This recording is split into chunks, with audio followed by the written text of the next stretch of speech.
Hi, I'm attorney Tammy Saltzman, and you are watching Divorce Connection Network. Welcome to our show. Today, I am here with Carolann Mazza. She is a family law attorney, but she has a niche, and it's a non-litigious niche. So she practices family law in a non-litigious way, and she handles all areas of family law without going to court. She's licensed in Texas and in Florida. She's been practicing family law for 17 years, and I have met Carolann through the collaborative process that we heard Bob Merlin talk about a couple of weeks ago. So Carolann and I have a lot in common and a lot of the same philosophies. So welcome to the show. Thank you. Thanks for having me. You're welcome. It's really good to see you and to be with you today. I give you a lot of credit because you really do promote yourself as a non-litigious lawyer. Mm-hmm. And so, I promote myself as someone who likes to promote non-litigious divorces, but if you need me to go to court, I will. And I try to avoid it to keep the expenses down for the client.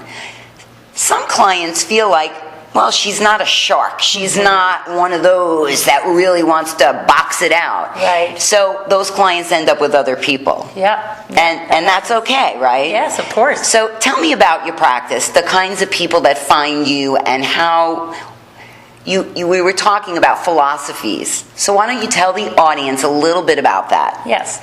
Well, thank you, and thank you for the compliment. The interesting thing about family conflict, typically divorce, child issues, etc., is that it's a little bit legal and a lot emotional. And what happens is people have this idea that they're going to go into a court system and they're going to get their feelings of anger, betrayal, mistrust, very common feelings, sadness. I think the biggest one is fear. And they're going to get those emotions resolved in a courtroom.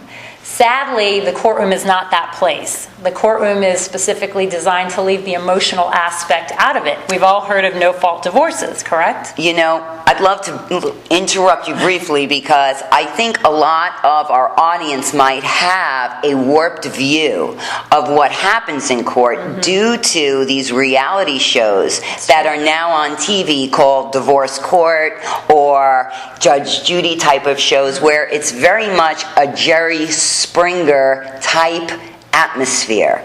And that's not what happens here in South Florida. I can't speak to what happens in the rest of the country, but I know that when I start talking in court to a judge about, well, the husband did this, the judge just shuts it down. Talk to me about the facts. Exactly. And it's not a place to get revenge. It's not a place to get your emotions resolved. That's more of a therapeutic setting. Wouldn't you agree? Absolutely. And the shows that you mentioned, Judge Judy, for example, is very interactive. The plaintiff and the defendant actually talk to the judge. In family court, that might happen a bit. Generally, what happens, though, is the couple, the person who's on the stand, is being interviewed or questioned, really, not interviewed, questioned by either their lawyer or the other lawyer. And there are very limited parameters about what is allowed in court. So if the evidentiary rules are not met, the information doesn't get in. And in layman's terms, that means that you're not going to get to tell the judge why your ex-husband did so-and-so and, you sacrificed all of this, and why your wife is, something that is untrustworthy or etc. The judge wants to hear the facts. Just the facts and the case law, right? And the case law. And the Florida statutes that match your specific case pattern. And quite often the judge will rule and you have very little say in the matter unless you use a non-litigious attorney who's going to help you work through the issues without the judge ordering something. You get to choose. Absolutely.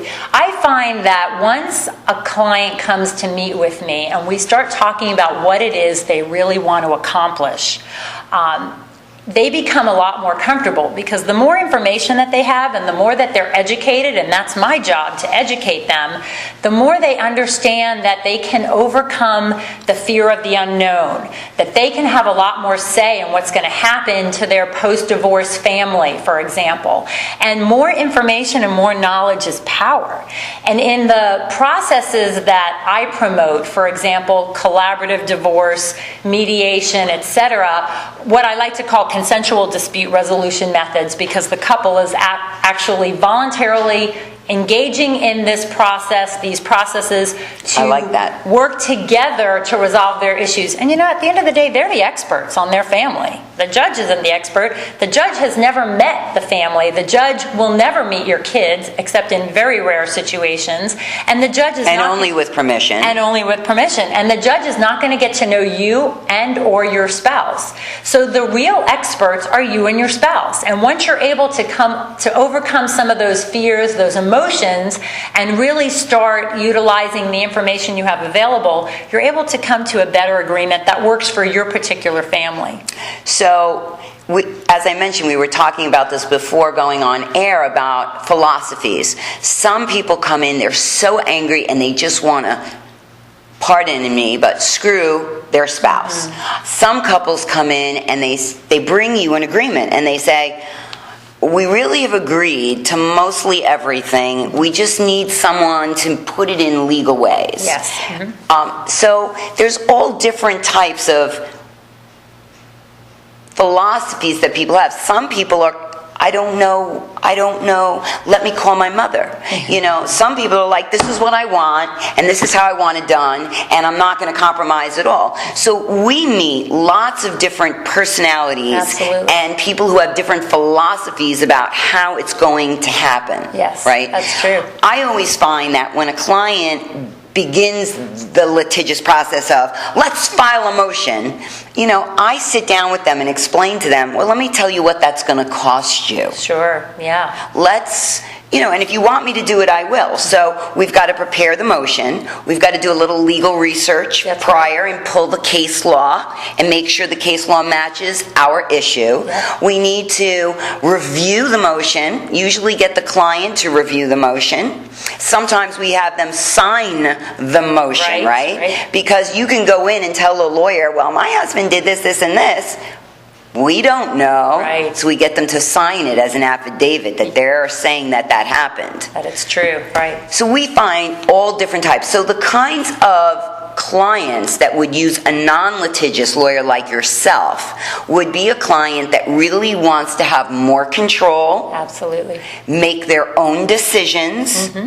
Compromise as much as possible. Yes. And the most important thing, save money. Save money, absolutely. Right? So when you are non-litigious, instead of sending my kids to camp, they're sending their kids to camp, right? That's correct. I've said it before. Yes. So I love that whole philosophy, and I love being able to help people. I also feel that if people use the non-litigious practice, that at the end, they like lawyers more. They're not as angry at the court system. Yes. They're not feeling like I didn't get justice. Yes. They're not as angry at the process and the lawyers as they would be had they gone through the litigation process and spent $100,000. Absolutely.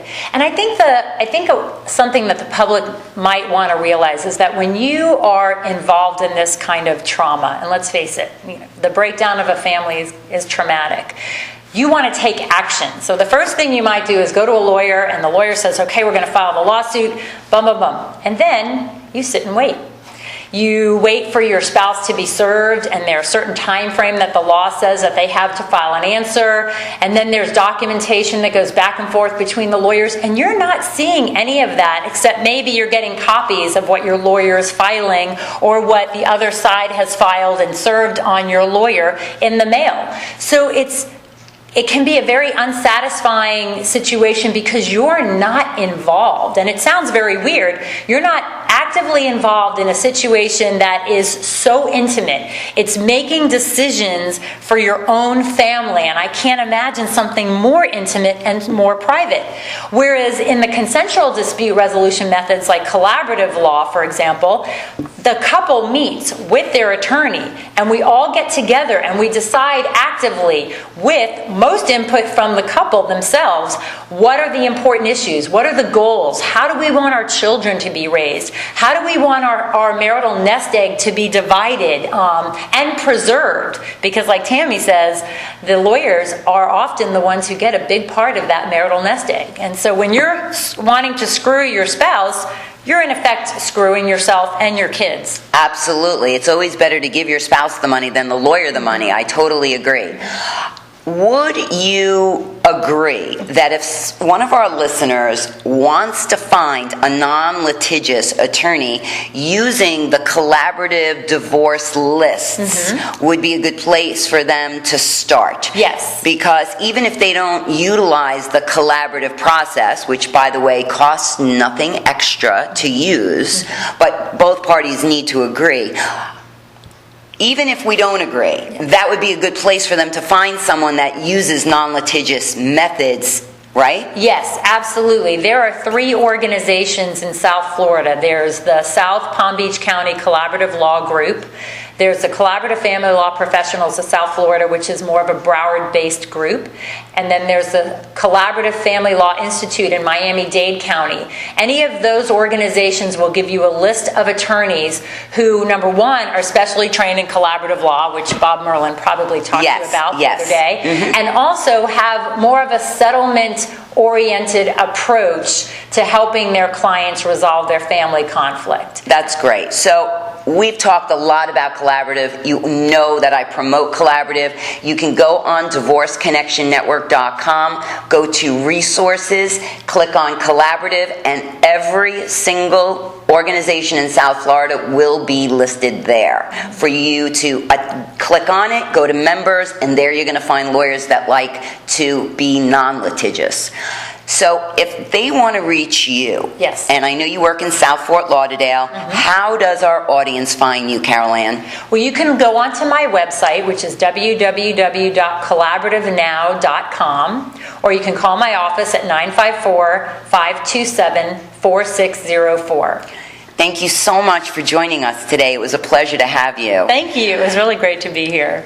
We look forward to seeing you next time. Thanks for joining us.